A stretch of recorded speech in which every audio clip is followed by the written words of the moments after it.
Welcome back to the deep dive. We've had a lot of interesting stuff sent to us, but you guys really outdid yourselves this time. You're not kidding. This is a lot to unpack. It really is. We're talking about President Trump invoking the Alien Enemies Act, right, to deport Venezuelan nationals. Yeah.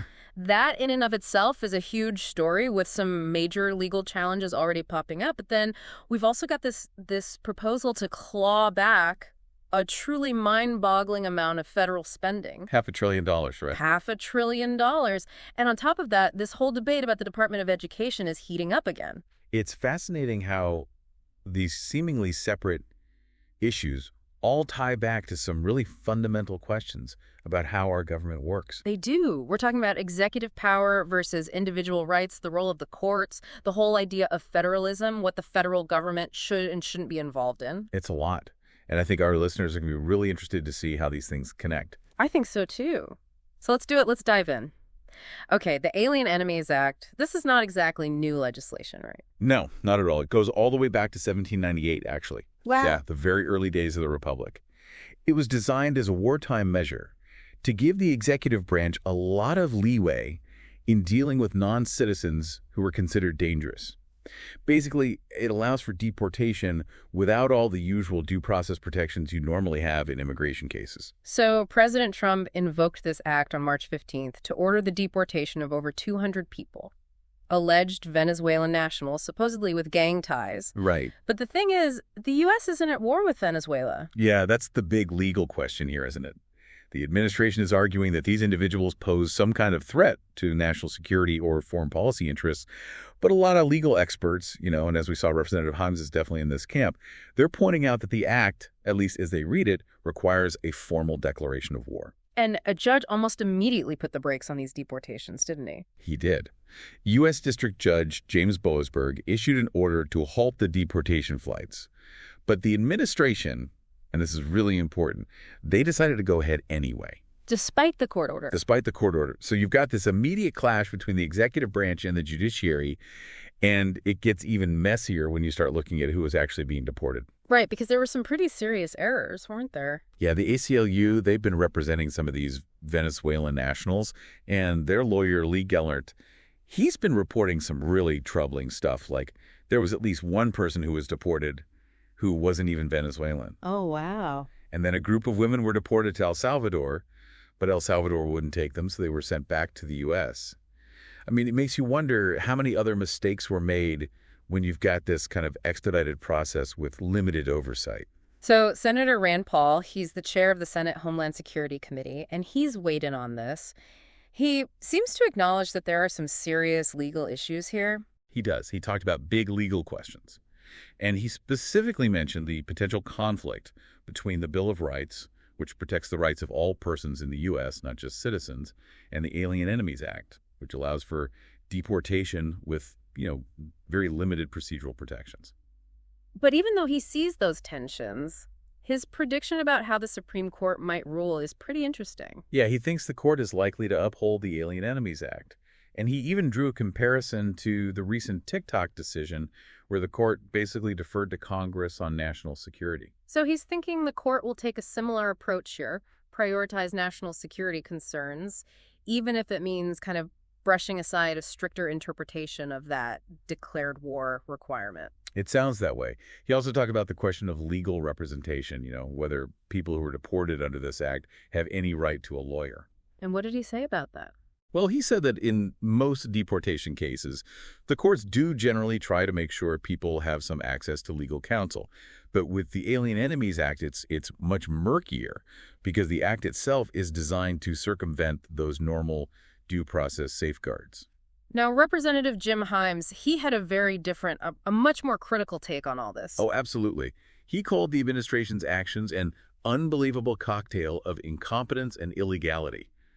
He was not holding back. He's basically saying that because there's no declaration of war with Venezuela, using the Alien Enemies Act is flat out illegal.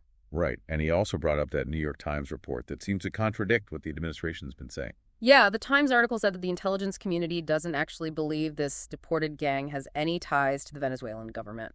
Which directly challenges, what National Security Advisor Mike Waltz had been hinting at, that there was this connection that somehow justified using national security as a reason for the deportations.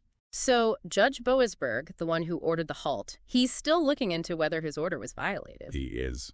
And the administration has been accusing him of bias, of course. Of course. They're claiming he's got a left-leaning agenda. Right. Which is, kind of par for the course these days when a judge rules against the administration. But it'll be interesting to see what Boasberg finds. It will. We also heard about Lee Gellert from the ACLU. He was the one reporting those errors in the deportations. Right. And Senator Paul, he made a prediction that the Supreme Court might end up limiting the power of district judges to issue nationwide rulings. Yeah, he thinks the court might try to narrow the scope of those injunctions, maybe favor rulings that are more geographically limited, which is, a whole other debate about the power of the courts and how far their reach should extend. Okay, let's shift gears now. Senator Paul has also put forward this proposal for a federal spending rescission package, and we're talking about a lot of money here. A huge amount. Oh. $500 billion. Yeah. He reportedly pitched this directly to Elon Musk. To Elon Musk. Yeah, apparently. And it's worth noting that a similar attempt to claw back funds failed back in 2018 under a different administration. So there's this legal distinction between impoundment and rescission that seems to be at the heart of Paul's plan. Right. So impoundment is basically when the executive branch just decides not to spend money that Congress has already approved. They just sit on it. Rescission, on the other hand, is when Congress itself votes to cancel those funds. And Senator Paul is arguing that any permanent reduction in spending on this scale, $500 billion, it needs to go through Congress. It needs a majority vote in both the House and the Senate. So he's saying the administration can't just unilaterally decide not to spend the money? Right. He thinks that would be impoundment. And he thinks it would almost certainly end up in court, probably even go all the way to the Supreme Court. He also mentioned that Secretary Rubio might be able to temporarily pause some spending. Yeah. He suggested that maybe Rubio or someone else in the executive branch could put a hold on things until the end of the fiscal year. But after that, he thinks it would definitely cross the line into impoundment territory. Now, getting a $500 billion rescission package through Congress, that seems like a long shot. It does. Paul himself said he expects all the Democrats to oppose it, and even getting all the Republicans on board will be tough, especially given that the last attempt at something like this failed, even when they controlled both houses of Congress.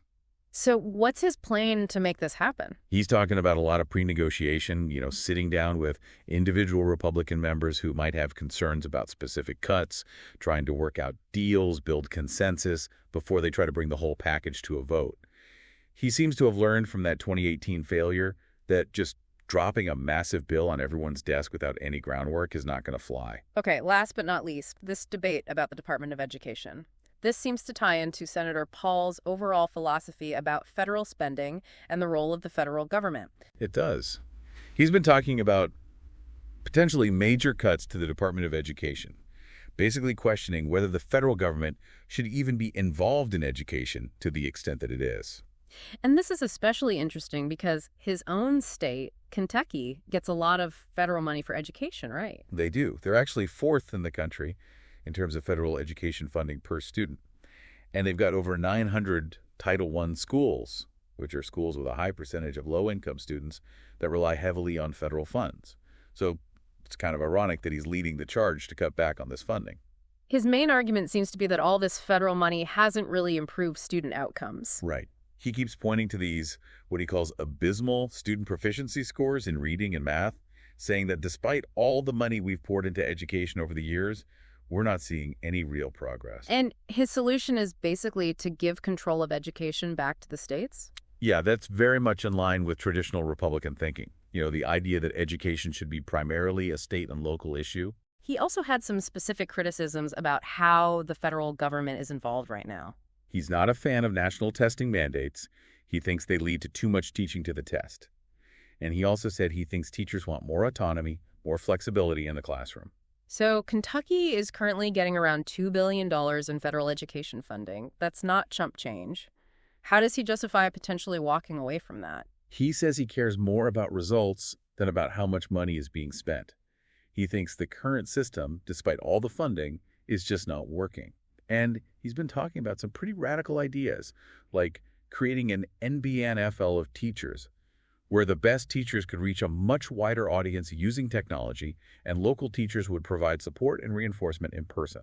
He also made the point that national and international testing existed before the Department of Education. Yeah, he reminded everyone that we had standardized tests before the Department of Education was created back in 1979. His point is that we don't need a big federal bureaucracy to have accountability in education. Well, that was quite a deep dive, wasn't it? We covered a lot of ground. Just to recap, we talked about the legal and constitutional questions around the Alien Enemies Act, the huge political challenges facing this proposed $500 billion spending cut, and this fundamental disagreement about the role of the federal government in education. It's amazing how these three seemingly separate issues all tie back to these core tensions in our system.